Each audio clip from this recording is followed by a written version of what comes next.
Blevin. The effects of healthcare on nursing and medical professionals is already being felt, and I know this personally because I'm feeling it at home. My wife works in the medical industry, and she's already facing adversity at work.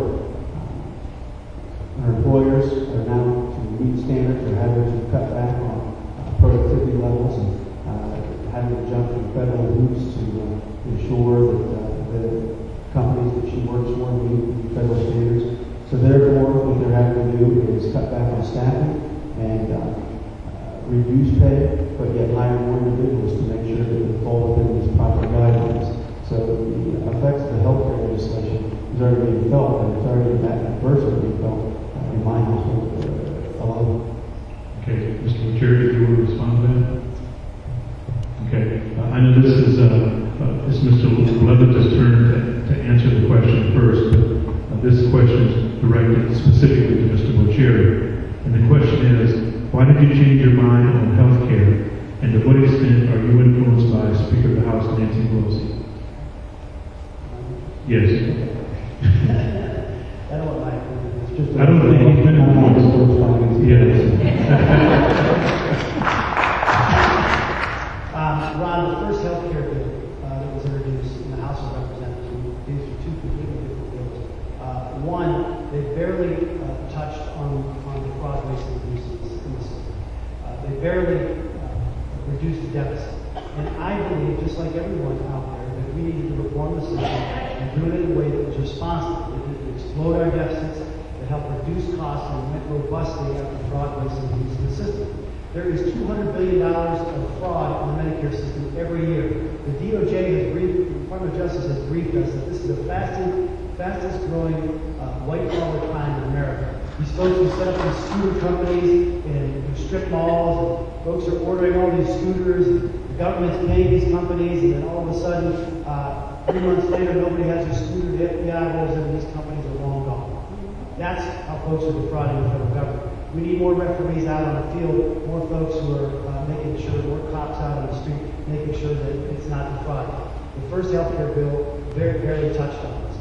The final version of the bill actually had consumer protections in it, as well as creating a system by which we're going to save $1.4 trillion in the next 15 to 20 years.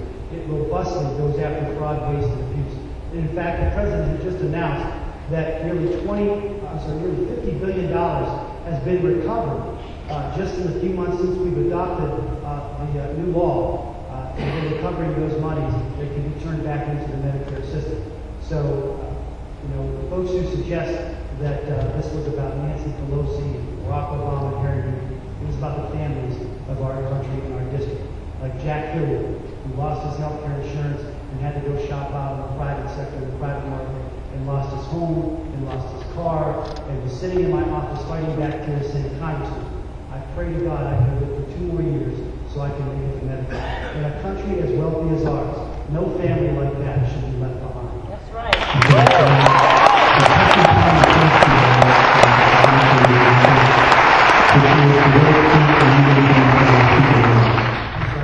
To what extent are you influenced by the Speaker of the House? I've heard this, my opponents have made this their singular issue. In fact, they have very intriguing pictures of me and Ms. Pelosi on the television.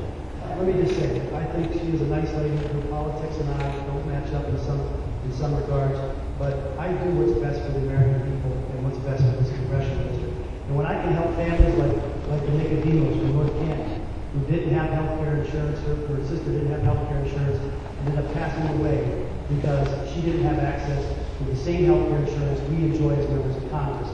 It's about them, and it's about people.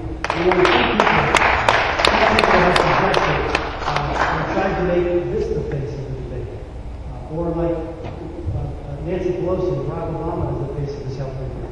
It's about Jay Hopkins, a 10-year-old autistic boy who's in our congressional district, whose mother had been trying for 10 years to get this boy an insurance company.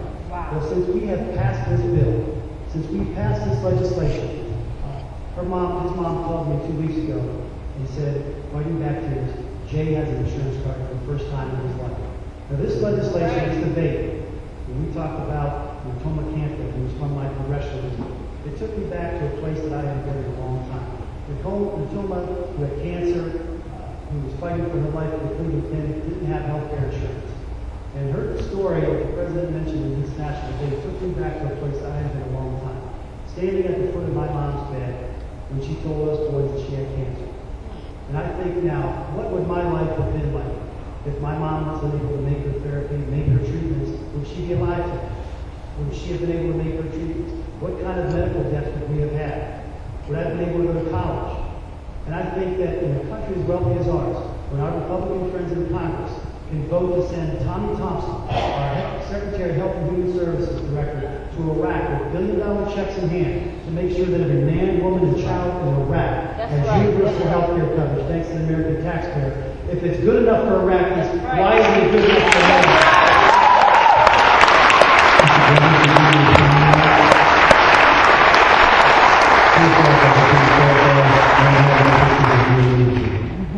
I don't have any pictures to give the answer. So the comments. I also agree that there is abuse going on, but I don't feel that we need more regulations. What we need is more enforcement against the individuals breaking those rules that we have. And as far as American taxpayers providing health insurance for Iraqis, I don't agree with that either. I think that we need to, again, look at the constitutional ways in which we can provide affordable access to health insurance to all Americans. Mr. Blevin, this is directed specifically to you, and I think you may have touched on it earlier. The question is, does the U.S. government have any role in ensuring that a person with a pre-existing medical condition can get health insurance? At the federal level, I would say we have a constitutional obligation to allow the market to dictate things. I do, though, believe that the driving force of the consumer, if we allow these other parameters to take place, where we, as the federal government, use Article 1, Section 8, again, to allow insurance companies to provide insurance across state lines, increase the competitions, and everything we spoke about earlier, I think we can make all premiums much more affordable and lower cost.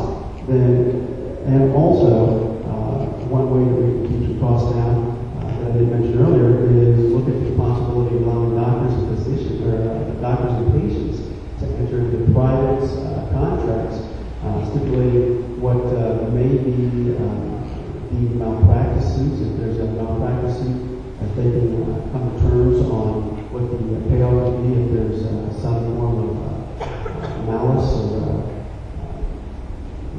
detrimental procedures performed by the doctor. By doing that, we can further reduce the cost by keeping malpractice insurance costs down. When we reduce the cost across the board by introducing all these measures, we make it much more affordable for people with high-risk pre-existing conditions to have that affordable access. Because as a consumer, if I have a family member with a pre-existing condition, as a consumer, me and my family have the right to, as a collective group, threaten to take our business elsewhere to another company who will provide us with those services. That's what the free market is about. And that is the way that the consumer can use their strength in numbers to influence the free market system. Thank you, Ron. Where I differ from my opponents, both of them, in this race, you've heard their campaign speeches and their positions. If you lost your health care insurance, if you lost your home, if you lost your car, it's your fault. And you're on your own. Quite frankly, I disagree with you. Because we have better values than that in America. And this is about values of faith. Okay? We're competing against nations around the world, China, Indonesia, we're competing against Brazil, countries that either fully subsidize their health care and pensions for their workforce, or they don't care whether their workforce has access to affordable insurance or